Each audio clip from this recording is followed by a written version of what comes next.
റബീഉൽ അവ്വൽ സമാഗതമായി. സുന്നത്തിനെയും ബിദ്അത്തിനെയും കുറിച്ചുള്ള തർക്ക വിതർക്കങ്ങളും പതിവ് പോലെ ആരംഭിച്ചിട്ടുണ്ട്. നബിയുടെ ജന്മദിനം ആഘോഷിക്കണോ വേണ്ടയോ, ആഘോഷിക്കാൻ പാടുണ്ടോ പാടില്ലയോ തുടങ്ങിയ തർക്കങ്ങൾ പതിവ് പോലെ ഇപ്രാവശ്യവുമുണ്ട്.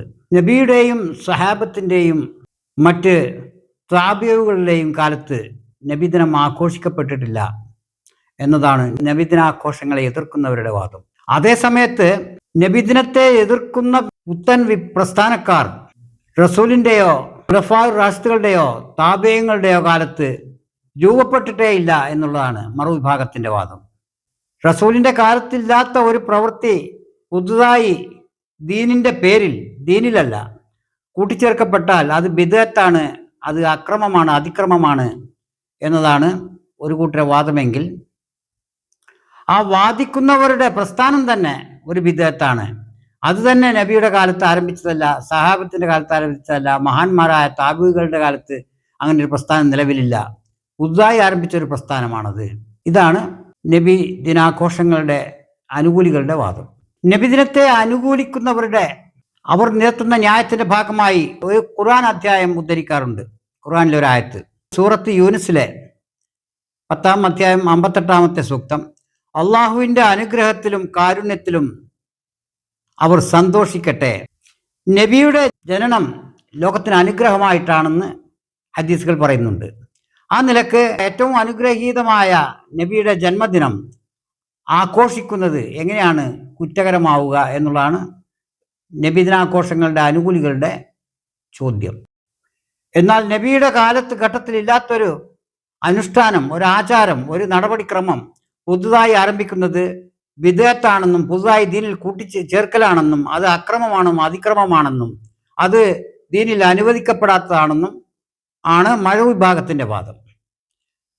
അതിന് നബിദിനത്തിൻ്റെ അനുകൂലികൾ പറയുന്നത്, നബിദിനാഘോഷം എന്നതുകൊണ്ട് ഉദ്ദേശിക്കുന്നത്, അത് നടത്തുന്നവർ ഉദ്ദേശിക്കുന്നത് നബിയുടെ മദഹ് പാടുന്ന മൗലിദുകൾ, സീറകൾ, സ്വലാത്തുകൾ, മറ്റ് ദാനധർമ്മങ്ങൾ, ഭക്ഷണ സാധനങ്ങളുടെ ധർമ്മങ്ങൾ, ഇത് മുഴുവനും ശരീഅത്ത് അംഗീകരിച്ച സൽകൃത്യങ്ങളാണെന്നിരിക്കെ നബിയുടെ ജന്മദിനത്തിൽ ഈ കാര്യങ്ങൾ ഒരു വാർഷികാടിസ്ഥാനത്തിൽ ചെയ്യുന്നത് എങ്ങനെയാണ് കുറ്റകരമാവുക എന്നുള്ളതാണ് ചോദ്യം.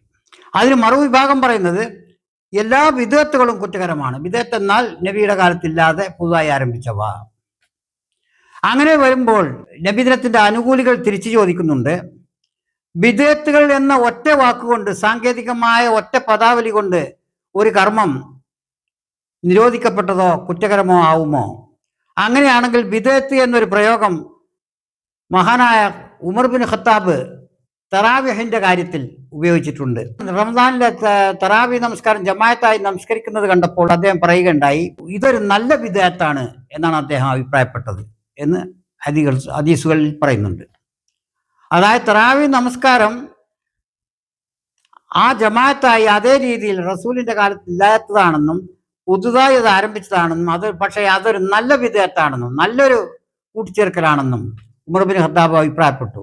ഇതിനെ പശ്ചാത്തലമാക്കിയാണ് റസൂലിൻ്റെ കാലത്ത് ഇല്ലാത്തൊരു കർമ്മമാണെങ്കിൽ തന്നെ അത് ദീനിൽ ശരീഅത്തിൽ അനുവദിക്കപ്പെട്ട ഒരു കാര്യങ്ങൾ റസൂലിൻ്റെ പേരിൽ നിർവഹിക്കുന്നത്, അക്കാലത്ത് അതില്ലെങ്കിൽ പോലും പിൽക്കാലത്ത് ചെയ്യുന്നത്, അത് നല്ല ബിദ്അത്ത് എന്ന ഗണത്തിൽ പെടുത്തുകയാണെങ്കിൽ തന്നെ നല്ല ബിദ്അത്താണല്ലോ. കാരണം ശരീഅത്തനുസരിച്ചുള്ള ദാനധർമ്മങ്ങളും മറ്റ് സഹായിക്കലും മറ്റ് നിർദോഷമായ സന്തോഷങ്ങളും മാത്രമാണല്ലോ. അത് ആഘോഷിക്കാനും സന്തോഷിക്കാനുമുള്ളതല്ലേ നബിയുടെ ജന്മദിനം.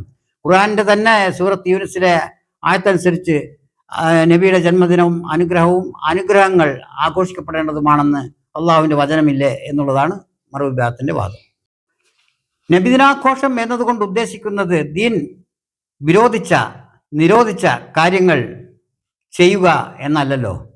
ദീൻ അംഗീകരിച്ച റസൂലിൻ്റെ മദഹ് പറയലും മറ്റ് സ്വലാത്ത് ചൊല്ലലും മറ്റ് അനേകം ദാനധർമ്മങ്ങൾ ഉൾപ്പെടെയുള്ള സൽക്കർമ്മങ്ങൾ അനുഷ്ഠിക്കലും അത് ആ നബിദിനത്തിലാകുന്നു എന്നതുകൊണ്ട് ആ കാര്യങ്ങൾ, ആ കർമ്മങ്ങൾ, ആ ശരീഅത്തിൻ്റെ പരിധിയിൽ നല്ലതെന്ന് വിവക്ഷിക്കപ്പെട്ട കാര്യങ്ങൾ ചെയ്യുന്നതിൽ എന്താണ് കുഴപ്പം?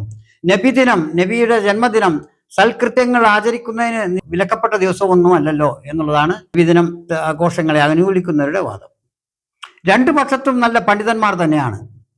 പക്ഷേ ഇതിലൊക്കെ ഉപരിയായി ഈ പണ്ഡിത ലോകത്തിൽ നിന്ന് പുറത്തു കടന്ന് സാധാരണ ജനങ്ങളിലേക്ക് വരുമ്പോൾ നബിദിനം ആഘോഷിക്കപ്പെടേണ്ടതാണോ വേണ്ടാത്തതാണോ എന്ന ചോദ്യം വരുമ്പോൾ ഒരു സാധാരണ നിലക്കുള്ളൊരു മുസ്ലിം, വലിയ പാണ്ഡിത്യമൊന്നുമില്ലാത്ത ഒരാൾ പറയുക, തീർച്ചയായും സംസ്കാരങ്ങൾ തമ്മിലും ബഹുമത സമൂഹത്തിൽ മതങ്ങൾ തമ്മിലുമുള്ള ചില ക്രയവിക്രയങ്ങൾക്കും കൂടിച്ചേരലുകൾക്കും മറ്റ് സാംസ്കാരിക കൊടുക്കൽ വാങ്ങലുകൾക്കും ആ ദിനത്തെ, റസൂലിൻ്റെ ജന്മദിനത്തെ, ആ സ്മരണ ദിനത്തെ ഉപയോഗപ്പെടുത്തുന്നതിൽ എന്താണ് തെറ്റ് എന്നുള്ളതാണ് സാധാരണക്കാരുടെ സംശയം.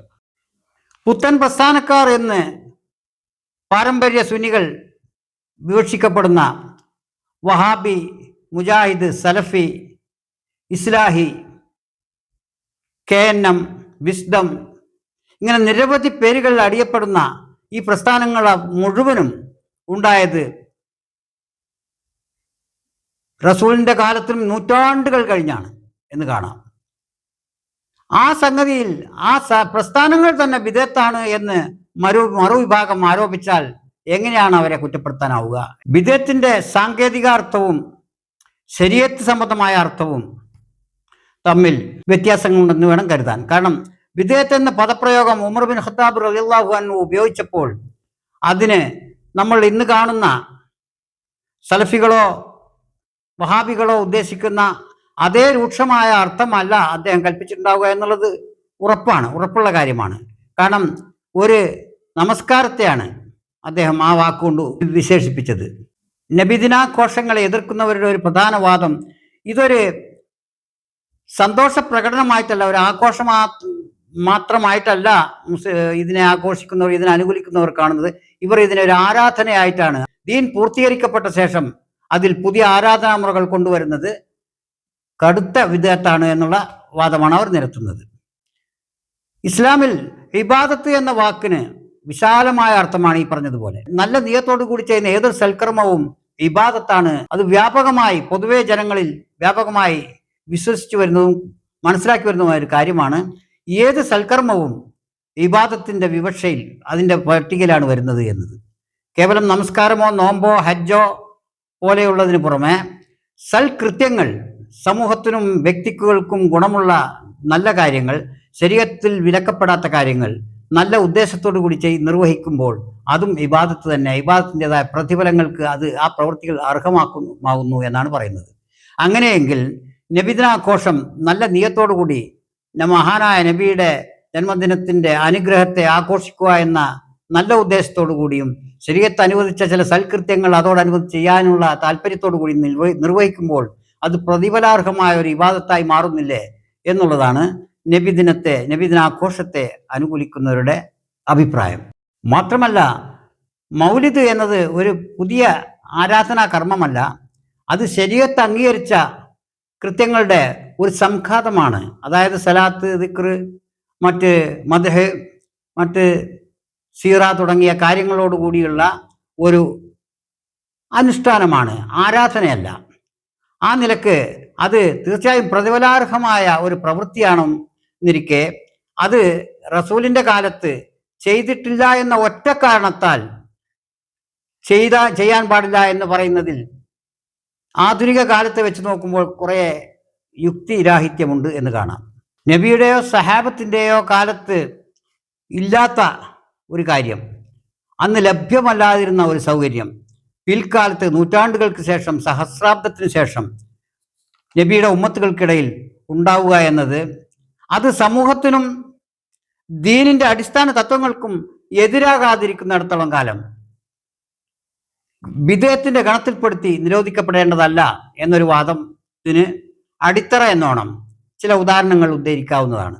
നബിയുടെ ജന്മദിനത്തെ വാർഷിക ആഘോഷമാക്കുന്നതിനെ എതിർക്കുന്നവർ തന്നെ തങ്ങളുടെ പ്രസ്ഥാനത്തിൻ്റെ വാർഷികങ്ങൾ വിപുലമായ തോതിലാണ് ആഘോഷിക്കാറുള്ളത്. ഒന്ന്, ആധുനിക യാത്രാ സൗകര്യങ്ങൾ, അതായത് വിമാനം, കാറ്, മറ്റനേകം യാത്രാ സൗകര്യങ്ങൾ, ഇത് മുഴുവൻ റസൂലിൻ്റെ കാലത്ത് റസൂലോ സഹാബത്തോ താബികളോ ഉപയോഗിച്ചതല്ല, അവർക്ക് അറിയുള്ളതല്ല, അവർക്ക് പരിചിതം കൂടിയല്ലായിരുന്നു ഈ കാര്യങ്ങൾ. അതുപോലെ ആശുപത്രികൾ, ശസ്ത്രക്രിയകൾ, ടെലിഫോൺ, ഇൻ്റർനെറ്റ്, ആധുനിക വിദ്യാഭ്യാസ സ്ഥാപനങ്ങളും സർവകലാശാലകളും, പാർലമെൻറ്റുകളും ഭരണഘടനകളും, അതേപോലെ ആധുനിക ബാങ്കുകളും സാമ്പത്തിക സ്ഥാപനങ്ങളും, വസ്ത്രം, വാസ്തുവിദ്യ, പുതിയ കാലത്തെ വാസ്തുവിദ്യ, വസ്ത്രധാരണ രീതികൾ, അച്ചടി, ടെലിവിഷൻ, സോഷ്യൽ മീഡിയ, ഇതൊന്നും അന്നില്ലായിരുന്നു. മാത്രമല്ല വാച്ച് നോക്കി ബാങ്ക് മൈക്കിലൂടെ കൊടുക്കുന്ന ഒരു രീതി റസൂലിൻ്റെയോ സഹാബത്തിൻ്റെയോ കാലത്ത് പരിചിതമല്ലായിരുന്നു. ഇന്ന് നമ്മൾ വാച്ച് നോക്കിയാണ് ബാങ്ക് കൊടുക്കുന്നതും നമസ്കാരം നിശ്ചയത്തിൻ്റെ സമയം നിശ്ചയിക്കുന്നതും. അതുകൂടാതെ നമുക്ക് അനേകം ആധുനിക ജീവിതത്തിൽ അനേകം കാര്യങ്ങളും സൗകര്യങ്ങളും ദീൻ നിഷിദ്ധമാക്കാത്തവയാണ് അവയിൽ മിക്കതും. നിഷിദ്ധമാക്കിയ കാര്യങ്ങളും ഉണ്ടായിരിക്കാം. ആ നിഷിദ്ധമാക്കിയതിനെ വർജിക്കണം എന്ന് പറയുന്നത് നമുക്ക് മനസ്സിലാക്കാൻ പറ്റും. നിഷിദ്ധമല്ലാത്തതിനെയും മനുഷ്യന്റെ ആധുനിക കാലത്തെ ജീവിതത്തിനും നിലനിൽപ്പിനും അവന്റെ സൗകര്യങ്ങൾക്കും വേണ്ടി ഉപയോഗിക്കപ്പെടുന്നവയുമായ കാര്യങ്ങൾ ബിദഅത്തിന്റെ ഗണത്തിൽപ്പെടുത്തി റസൂലിന്റെ കാലത്ത് ഇല്ലാത്ത കാര്യങ്ങളാണെന്ന് പെടുത്തി വർജിക്കാൻ ആഹ്വാനം ചെയ്യുന്നത് അങ്ങേയറ്റത്തെ ദീനി വിരുദ്ധമായതായിരിക്കുമെന്നാണ് പറയാനുള്ളത്. നേരത്തെ സൂചിപ്പിച്ചതുപോലെ റസൂലിന്റെയോ സഹാബത്തിന്റെയോ ഖുലഫാ റാഷിദീങ്ങളുടെയോ കാലത്തില്ലാത്ത ഒരു പ്രസ്ഥാനം ആരംഭിച്ച് അതിൻ്റെ പലതരം അതിന് നടപടിക്രമങ്ങൾ പുതുതായി രൂപകൽപ്പന ചെയ്ത പുതിയ ഒരു ഏകദേശം മതത്തിൻ്റെ പേരുൾപ്പെടെ വ്യത്യസ്തമായ ഒരു പേര് സ്വീകരിച്ച് അനുസരിച്ചു കൊണ്ട് നടക്കുന്ന ആളുകൾ കേവലം ഒരു നബിയുടെ സ്മരണദിനം ആഘോഷിക്കുന്നത് ബിദഅത്താണെന്ന് ആക്ഷേപിക്കുമ്പോൾ അവരുടെ പ്രസ്ഥാനം തന്നെ, അവരുടെ പേര് കൊണ്ട് തന്നെ അത് ബിദഅത്തും ദീൻ പൂർത്തീകരിക്കപ്പെട്ട ശേഷമുള്ള പുതിയൊരു കീഴ്വഴക്കവുമാണെന്ന് കാണാം. ഹിജ്റ 10-ാം വർഷം ദുൽഹജ്ജ് 9-ന് അറഫയിൽ വെച്ച് ഹജ്ജത്തുൽ വിദായിനിടെ അവതരിച്ച ഖുർആനിലെ 5-ാം അധ്യായത്തിലെ 3-ാമത്തെ സൂക്തം പറയുന്നു, ഇന്ന് ഞാൻ നിങ്ങൾക്ക് നിങ്ങളുടെ മതം പൂർത്തിയാക്കിയിരിക്കുന്നു എന്ന്. അത് കഴിഞ്ഞ് ഹിജ്റ 11-ാം വർഷത്തിൽ മഹാനായ പ്രവാചകൻ വഫാത്താവുകയും ഉണ്ടായി. എന്നാൽ ഇന്ന് നബിദിനം വിദഅത്താണെന്ന് പറയുന്നവർ, ആക്ഷേപിക്കുന്നവർ രൂപം കൊണ്ടത് തന്നെ അത് കഴിഞ്ഞ് 1100 വർഷങ്ങൾക്ക് ശേഷമാണ് വഹാബിസം രൂപം കൊള്ളുന്നത്. പിന്നീട് പല പേരുമാറ്റങ്ങളിലൂടെ അത് കടന്നുപോയി. ഇന്നത് സലഫിസം എന്നോ മറ്റെന്തൊക്കെയോ പേരുകളിലാണ് അത് അറിയപ്പെടുന്നത്. നിരവധി വ്യത്യസ്തമായ പേരുകൾ, ഓരോ കാലത്തും ഓരോ പേരുകളാണ് അതിന്. അങ്ങനെ വന്ന ഓരോ പേരുകളും ഖുർആനികമായിട്ടോ ഇസ്ലാമികമായിട്ടോ അംഗീകാരമുണ്ടോ എന്നതിനെക്കുറിച്ച് സംശയങ്ങൾ ഏറെയാണ്. കാരണം സൂറ അൽ ഹജ്ജ് 22-ാമത്തെ സൂറത്ത് 78-ാമത്തെ സൂക്തം പറയുന്നു, അവൻ നിങ്ങളെ തിരഞ്ഞെടുത്തിരിക്കുന്നു, നിങ്ങളുടെ പിതാവായ ഇബ്രാഹിമിൻ്റെ മതം, മുമ്പും ഇതിലും നിങ്ങളെ മുസ്ലിങ്ങൾ എന്ന് വിളിച്ചത് അവനാണ്. അതായത് ഇബ്രാഹിമിൻ്റെ മതം, അതിന് അള്ളാഹു അത് വിശ്വസിക്കുന്നവരെ വിളിച്ചത് മുസ്ലിങ്ങൾ എന്നാണ് എന്ന് ഖുർആൻ സൂറ അൽ ഹജ്ജ് 78-ൽ പറയുന്നു. പുത്തൻ പ്രസ്ഥാനക്കാർ എന്ന് സുന്നികളാൽ ആക്ഷേപിക്കപ്പെടുന്ന വഹാബി, സലഫി, ഇസ്ലാഹി, എണ്ണമറ്റ ഈ സംഘടനകൾ ഒന്നിനു പോലും മുജാഹിദ്, ഇതൊക്കെ അവർ മുസ്ലിം എന്ന പേര് അല്ലല്ല അറിയപ്പെടുന്നത്. മുജാഹിദീങ്ങൾ, സലഫികൾ മറ്റുള്ള പേരിലാണ് അറിയപ്പെടുന്നത്. ഏതായാലും അത് ഖുർആന്റെ ഭാഷ്യമല്ല എന്ന് നമുക്ക് ഉറപ്പിക്കാം. അടുത്തത് സൂറ ആലു ഇമ്രാൻ 3:19 പറയുന്നു, തീർച്ചയായും അള്ളാഹുവിങ്കൽ മതം ഇസ്ലാമാണ്. അള്ളാഹുവിങ്കൽ മതം ഇസ്ലാഹിയാണ്, സലഫിയാണ്, വഹാബിയാണ്, സുന്നിയാണ്, ഷിയയാണ് എന്നല്ല പറയുന്നത്. തീർച്ചയായും അള്ളാഹുവിങ്കൽ മതം ഇസ്ലാമാണ്. സൂറ ആലു ഇമ്രാൻ 3:19. അതേ ആലു ഇമ്രാൻ 85-ൽ പറയുന്നു, ഇസ്ലാം അല്ലാത്ത മറ്റൊരു മതം ആരെങ്കിലും തേടിയാൽ അത് അവനിൽ നിന്ന് സ്വീകരിക്കപ്പെടുകയില്ല എന്നും ഖുർആൻ അസന്നിഗ്ധമായി പറയുന്നുണ്ട്. എന്ന് വെച്ചാൽ ഇസ്ലാം, ദീനിൻ്റെ പേര് ഇസ്ലാം എന്നാണ്, അത് വിശ്വസിക്കുന്നവരുടെ മുസ്ലിങ്ങൾ എന്നുമാണ്. ഇതിന് മാറായി മറ്റേതൊരു പേര്, ആധുനിക പേരുകൾ തിരഞ്ഞെടുത്താലും അത് മുഴുവനും അസ്വീകാര്യമാണെന്നാണ് അള്ളാഹു പ്രഖ്യാപിക്കുന്നത്. ഇവിടെയാണ് റസൂലിൻ്റെ കാലത്തില്ലാത്ത ഒരു അനുഷ്ഠാനം, ഒരു ആഘോഷം പുതുതായി ആരംഭിച്ചവർ കുറ്റവാളികളാണെന്ന് ആക്ഷേപിക്കുന്ന അതേ കൂട്ടരുടെ സംഘടനാ നിർമ്മിതി തന്നെ ഒരു ബിദഅത്താണ്, അതിൻ്റെ പേര് മറ്റൊരു ബിദഅത്താണ്. അതിൻ്റെ പേര് ഇസ്ലാം അംഗീകരിച്ച, അള്ളാഹു സ്വീകരിക്കപ്പെടുന്ന ദീനിൻ്റെ അനുയായികളുടെ പേരോ അവരുടെ മറ്റ് സംഘടനാ പേരോ അല്ല അവർ സ്വീകരിച്ചിട്ടുള്ളത് എന്നതും കാണാം. ഇത്രയൊക്കെ ചെയ്തിട്ടും ഒരു വിഭാഗം മറുവിഭാഗത്തെ നോക്കി അവർ മുസ്ലിങ്ങളല്ല, അവർ വിദ്യകളാണ്, അവർ അക്രമകാരികളാണ് എന്ന് പറയുന്നത് നീതീകരിക്കാവുന്നതല്ല.